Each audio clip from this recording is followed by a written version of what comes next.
first time performing stand-up comedy. So give lots of love and lots of claps for Genesee Cordero.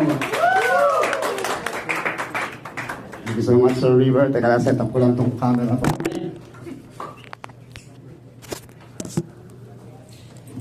Right. Hello, good evening po, Mos. And I am Genesee Ray Cordero. Yung pangalan kong Genesee, galing sa alak na Hennessy. Familiar kayo sa alak na yun, Hennessy? Kung hindi, kasi mahal kasi yun eh. Pero yung Hennessy, ang start letter niya ay H. Sa akin, J. Alam niyo kung bakit? Because my parents were too drunk to spell it out. So, and I also know now that how I was born. Nag-sex sila, syempre, hindi dahil sa alak. And then yung apelido kong Cordero, lumaki akong binubuli sa apelido kong Cordero. Every Friday Mass, kumakanta sila lagi sa akin ng Cordero ng Diyos na nag-aalis ng kasalanan. Mga putang ina niyo, ibig sa makapag-alis ako ng kasalanan, ako pinakagawa ng kasalanan. Alright?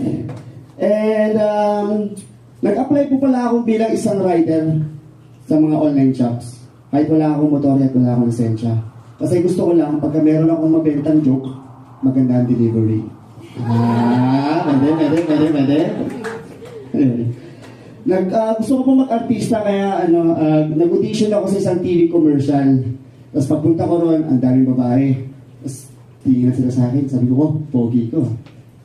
Tapos lumapit sa akin director, ba't ka nag-audition dito? Sir, gusto ko maging artista. Commercial to ng napkin. Alright, so next.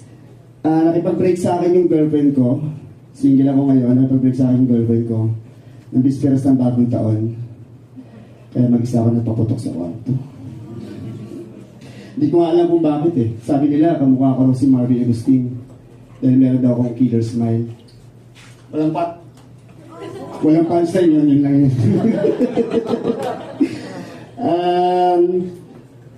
Kilala si Jokoy?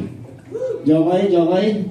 Just like Jokoy, ako po ay binansagan ng aking tita na si Kenkoy. Kenkoy.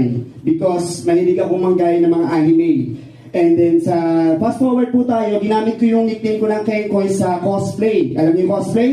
Nagko-cosplay po ako. Bakit ako naging Kenkoy? Kasi gusto ko talaga maging komedyante. Kaya noong 2012, nung nag-start pa na po ang Comedy Manila, ginamit ko yung pangalan ng Kenkoy. Nakasalubong ko si GB Labrador. Kailan si GB Labrador? Sabi sa akin ni GB Labrador, huwag natin gamitin yung pangalan ng Kenkoy. Baka isipin nila, nakakatawa ka. Thank you so much for set po. Back to you, Sir River. One more time for Genesee.